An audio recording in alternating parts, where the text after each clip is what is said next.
Kalau dibilang tadi harus naik pesawat pakai paspor, pas dan port.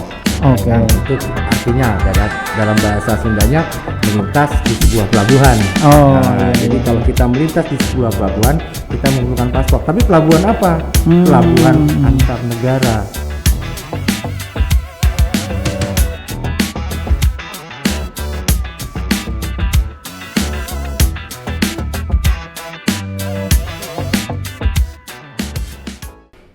Ya, Assalamualaikum warahmatullahi wabarakatuh. Sahabat Mido dimanapun berada di seluruh Indonesia. Sekarang kita bertemu di acara The Voice atau podcastnya Imigrasi Sukabumi.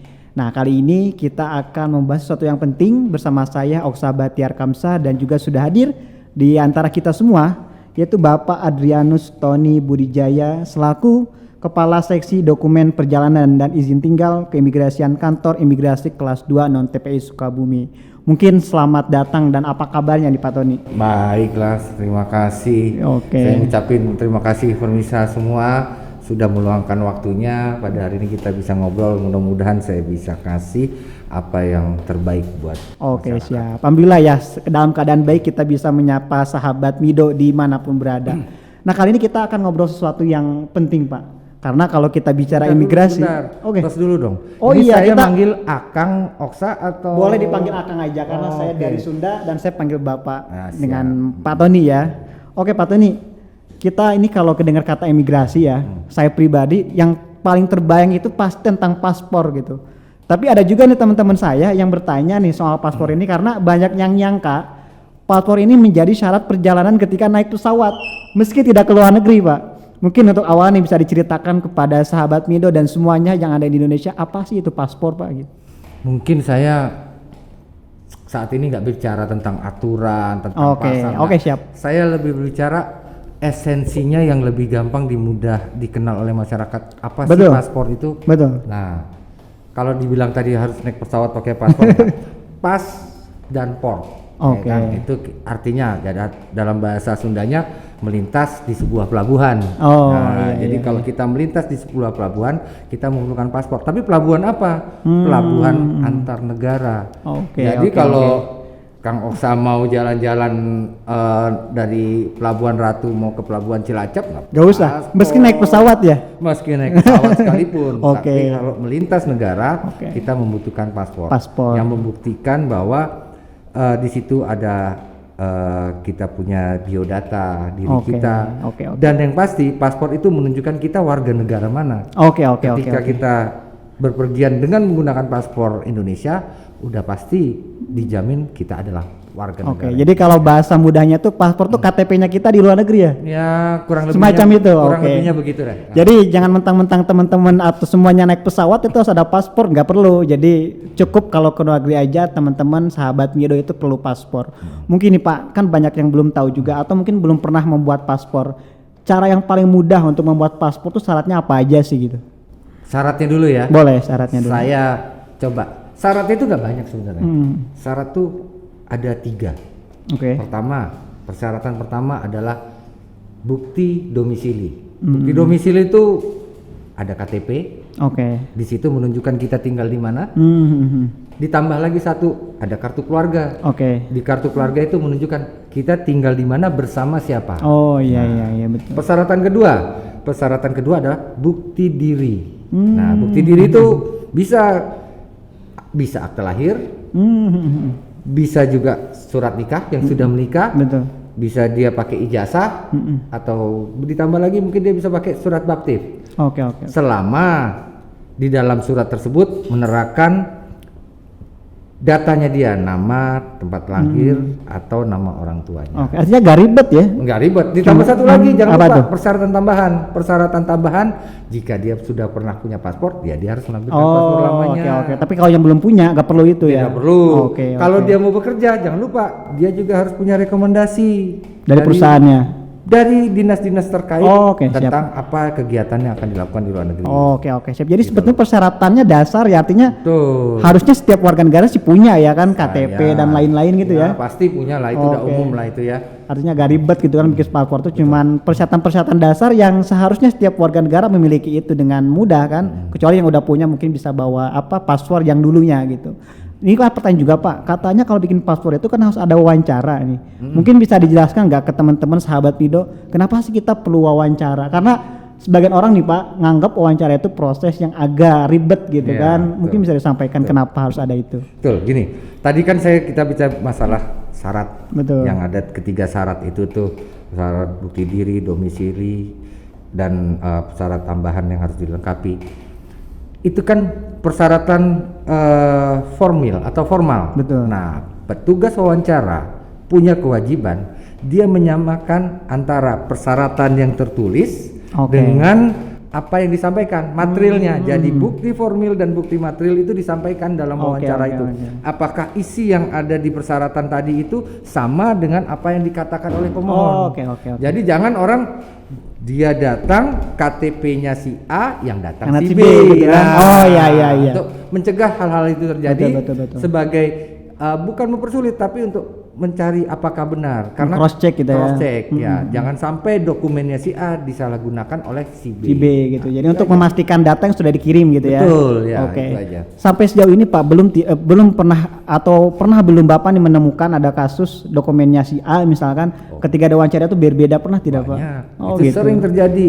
Tapi khususnya kalau di saat ini saya di Sukabumi saya belum pernah menemuinya. Tapi untuk pelanggaran-pelanggaran seperti datanya dirubah itu saya sudah temui. Tapi kalau menggunakan data orang lain itu belum pernah. Tapi di kota lain saya sering sudah beberapa kali saya menemukan Oke. itu. Nah, kalau menemukan hal seperti itu nih Pak, perbedaan data. Ini cara penyelesaiannya gimana di imigrasi itu biar aman gitu? Di undang-undang kita itu di pasal 126 huruf A itu ada memberikan keterangan tidak benar. Oh, Itu sanksinya pidananya ada. Jadi jangan sampai kita menyampaikan sesuatu hal pada saat wawancara itu tidak sesuai dengan aturan. Oke. Itu kena pidana. Oke. Jadi tetapi karena kesalahan mungkin ejaannya apa salah ejaannya seperti nama saya Tony, Misalkan, mungkin ejaannya N-nya 1, Oh, lupa, iya. ternyata di KTP saya N-nya 2 gitu loh. Jadi ada perubahan. Itu bisa pada saat mengajukan ke kantor imigrasi atau paspor lamanya sudah tereja yang salah, datang. Tapi diberikan 1 kali aja diperbaiki, tidak boleh 2 kali. Iya, betul. Itu kalau 2 kali berarti kan Ada disengaja. sesuatu ya. Betul. Tapi kalau memang benar dia 1 kali bisa datang ke kantor imigrasi, nanti dilakukan pemeriksaan melalui berita acara pemeriksaan, dia itu Dicek gitu ya. dicek, diputuskan bahwa dia dapat diperbaiki namanya. Oke, artinya kan kalau warga ini mengirimkan data yang benar, tidak perlu ketakutan dipersulit kan sebetulnya. Ya. Gampang sekarang bikin Oke, paspor. Kita siap. layani masyarakat, nggak usah takut itu. Oke, itu ya begitu sahabat Mido. Jadi selama sahabat Mido semuanya punya data yang valid dan benar dan tidak ada yang salah, gak usah takut datang ke imigrasi untuk membuat paspor, nanti akan diverifikasi dengan sebaik mungkin dan pasti sesuai dengan data yang diberikan. Nah Pak, ini kan cara membuat paspor nih. Sekarang kan pandemi kita tahu kita sulit kemana-mana, ada imbauan jaga jarak, diam di rumah. Nah kira-kira solusi yang ditawarkan nih bagi masyarakat yang ingin membuat paspor tapi gak bisa keluar rumah, gimana tuh caranya Pak kalau di imigrasi Sukabumi? Kalau tidak keluar rumah mungkin tidak mungkin ya. Oh, Tapi ada satu inovasi Direktorat Jenderal Imigrasi yang saat ini pada tahun 2021 itu dijadikan suatu target kinerja oleh Direktorat Jenderal Imigrasi kepada seluruh kantor imigrasi di Indonesia untuk melaksanakan satu proses program, yaitu program Easy Passport. Jadi kita mendatangi suatu komunitas, Ya, suatu betul. kelompok, satu mungkin di kantor atau satu perumahan, kita datang ke sana petugas, kita kirim petugas kita lakukan proses pembuatan paspornya di sana. Bukan, saya ulangi, proses permohonannya sampai dengan proses paspor itu wawancara di tempat tersebut. Oke, jemput bola gitu ya. Betul, Oke, tapi oke, pemeriksaan saya tetap di Tetap- kantor. tetap kantor ya. Tetap di kantor. Itu untuk menghindari apa? Berbondong-bondongnya orang, masyarakat datang ke kantor imigrasi, akhirnya terjadi Kerumunan gitu ya. kerumunan, jumlah orang yang banyak di tempat kantor imigrasi, jadi kan berkurang. Oke, Jadi oke, kita kirim petugas kita ke sana untuk masuk. Namanya Easy Passport. Easy Passport ya, paspor yang mudah juga judulnya kan udah Easy Ya, Passport ya, mempermudah. kurang lebih begitulah. Iya, ada syarat nggak Pak berapa warga nih yang bisa kolektif itu membuat Easy Passport itu? Kalau inovasi pertamanya itu persyaratannya minimal itu 50 permohon. Oh, oke. Dari satu komunitas. Betul. Tapi sampai saat ini kami layani terus kok. tidak ada batasannya, Betul, tapi yang betul. wajar lah. Jadi dalam arti tidak mengurangi apa sih kehadiran petugas di sana itu harus ya paling tidak sesuai lah dengan Ya, paspor. nggak cuma 2 orang itu bikin izin Betul, paspor. petugas yang datang 3 orang yang bikin paspor isi Iya, paspor iya. cuma 2 orang, Oke, ya kan berarti oke. kan efektivitasnya kurang pas ya. Tapi Betul. kan walaupun di bawah 50 kalau saya tidak salah ada program antrian online juga ya kalau tidak salah, pendaftaran online. Itu bisa dijelaskan mungkin, Pak? Ini saat ini masyarakat tidak perlu takut untuk menunggu lama di kantor imigrasi. Betul. Jadi nanti ada yang namanya program Apapo, Betul. ya kan, antrian paspor melalui Apapo tersebut, dia bisa memilih jadwal. Oke, saya bisa besok pagi. Betul. Dia buka Apapo antriannya, dia daftar, dia masuk datanya, emailnya dia minta yang jam berapa dia kehadirannya, atau dipilihkan. Kalau penuh itu biasa dipilihkan di sistem yang memilihkan kamu ada. Kalau paginya bisanya hari ini dan hari ini dan hari Betul. dia bisa memilih sesuai dengan keinginannya. Jadi begitu dia datang, dia tidak usah menunggu lama di kantor imigrasi. Sudah jamnya saya dijanjikan datang jam 11. Oke. Begitu dia datang jam 11, dia langsung masuk, langsung dilayani oleh petugas. Dan menghindari kerumunan juga gitu ya. Menghindari waktu menunggu yang lama di dalam kantor imigrasi. Oke, artinya untuk solusi pandemi ini selain tadi izin paspor Betul. dengan jemput bola juga bagi yang tidak memiliki pemohon 50 orang atau di bawahnya itu bisa juga dengan cara tadi atau antrian melalui aplikasi sebelum datang ke kantor imigrasi. Nah mungkin Pak tadi kembali ke izin paspor. Tadi kan sampai proses wawancara nih. Nah ketika wawancara sudah dilakukan nih di izin paspor ini, langkah selanjutnya untuk sampai dapat paspor seperti apa Pak? Isi paspor itu prosesnya sama. Jadi setara sistem teknisnya proses permohonan paspor itu sama semuanya, tidak berubah. Tetapi hanya pengambilan datanya kita ambil di tempat. Yang biasanya di kantor gitu Yang biasa kita wawancara, kita ambil datanya di kantor, kita datang ke tempat mereka. Jadi mereka tidak perlu datang. Nah, kita kembali ke kantor, nanti kita selesaikan di kantor sampai pencetakan paspor, sampai dengan paspor itu selesai. Nanti paspor itu selesai, kami utus petugas kami untuk mengirimkan kepada salah satu orang yang dipercaya di tempat atau di komunitas tersebut. Mewakili semua itu ya. Jadi kita serahkan, ini kan kemarin kita pernah membuatkan di sebuah pesantren. Nah, kita di pesantren tersebut kita buatkan, kita layani, selesai, kita kirim paspor itu kepada pimpinan pondok pesantren. Secara kolektif gitu ya. Ada 20 kita titipkan kepada 20, mereka. Jadi kita interaksi kita dengan petugas pun semakin berkurang. Jadi artinya jangan ada ketakutan karena nggak datang ke kantor seakan-akan ini kapan jadinya, gak kayak gitu juga Pak ya. Jadi imigrasi juga tetap menyediakan format yang terbaik bagi pelayanan paspor. Selain di kantor imigrasi juga bisa dengan izin paspor datang ke teman-teman atau sahabat Mido semuanya. Nah Pak terkait paspor ini kan banyak sekali pertanyaan juga nih, seberapa penting sih kita punya paspor kalau kita mau ke luar negeri? Bisa tidak kita keluar negeri tanpa paspor gitu Pak? Mungkin bisa dijawab pertanyaan itu. Kembali tadi ke cerita saya pertama. Paspor itu sebetulnya hak seluruh warga negara Indonesia. Selama dia bisa menunjukkan bukti formil dan bisa menjawab secara material. Nah, itu dia punya hak untuk mendapatkan paspor itu.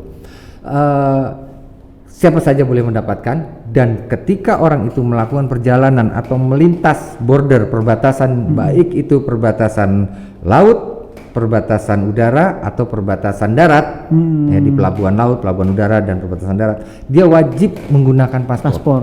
Wajib, karena dia tidak akan pernah diterima di negara lain kalau dia tidak memiliki paspor. Sebagai identitas dia dari negara sebagai asalnya identitas gitu. dia, sebagai bukti bahwa saya warga negara Indonesia, pemegang pas untuk melintas di pelabuhan atau kita singkat dengan paspor gitu ya. Sejauh ini Pak belum menemukan belum ada satu kasus misalkan warga negara Indonesia di luar negeri tidak memiliki paspor, dan masalah yang dialami biasanya seperti apa Pak?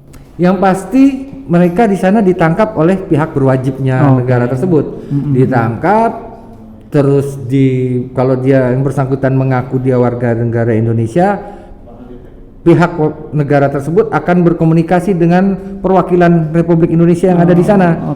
Dan perwakilan Republik Indonesia akan mengecek benar nggak dia warga negara Indonesia. Artinya mempersulit diri sendiri juga ya. Pastinya, jangan sampai paspor itu nyawa kedua lo di luar negeri. Iya betul. Daripada nanti kita sulit di negara orang gitu ya. Lebih baik sekarang kita tertib administrasi dan kita bisa tempuhlah prosedur yang tadi sudah disampaikan begitu mudah untuk mendapatkan paspor. Nah Pak terkait ini seksi Bapak kan juga di seksi izin tinggal ya. Izin tinggal. Mungkin juga bisa disampaikan sedikit Pak profil dari apa sih yang dimaksud izin tinggal dan apa aja sih jenis-jenis izin tinggal yang bisa didapatkan warga negara asing di Indonesia tuh seperti apa gitu. Jadi ini ya, tadi kita udah bicara sedikit masalah paspor. Ya, secara garis umumnya aja yang mudah masyarakat mengerti. Saya mencoba menyampaikan juga tentang apa sih izin tinggal keimigrasian itu. Betul. Nah, izin tinggal keimigrasian itu adalah izin yang diberikan kepada orang asing yang berada di wilayah negara Republik Indonesia. Ketika dia datang, nih saya pilahkan dulu deh. Boleh. Orang masuk Indonesia ke suatu negara, apapun negaranya, dia wajib memiliki visa. Visa itu adalah izin untuk dia memasuki wilayah tersebut. Yang paspor tadi ya? Ya betul. Nah, jadi karena ini banyak nih pertanyaan ini banyak pertanyaan nih. Jadi Pak, saya mau bikin visa Pak, kantor imigrasi. Bapak mau kemana? Ke Australia, ya bikin visanya ke negara Australia dong, betul, jangan ke kantor imigrasi, ke negara tujuan. Jadi paspor itu adalah izinnya untuk melintas, visanya izinnya untuk memasuki ke negara tersebut. Nah, ketika dia sudah masuk ke negara di mana ini dia akan kunjungi, dia harus mendapatkan izin tinggal. Selain visa itu ya. Nah, betul. Orang asing masuk ke negara Indonesia menggunakan visa. Pada saat di bandara dia memiliki visa, diizinkan masuk, diberikan izin masuk. Nah, izin masuk itu ada yang berikut dengan izin tinggal, ada yang harus melapor ke kantor imigrasi untuk mendapatkan izin tinggalnya. Ya, izin tinggal itu macam-macam di negara kita. Di sini ada izin tinggal yang dia hanya masuk beberapa saat saja. Ada yang namanya bebas visa tinggal terbatas.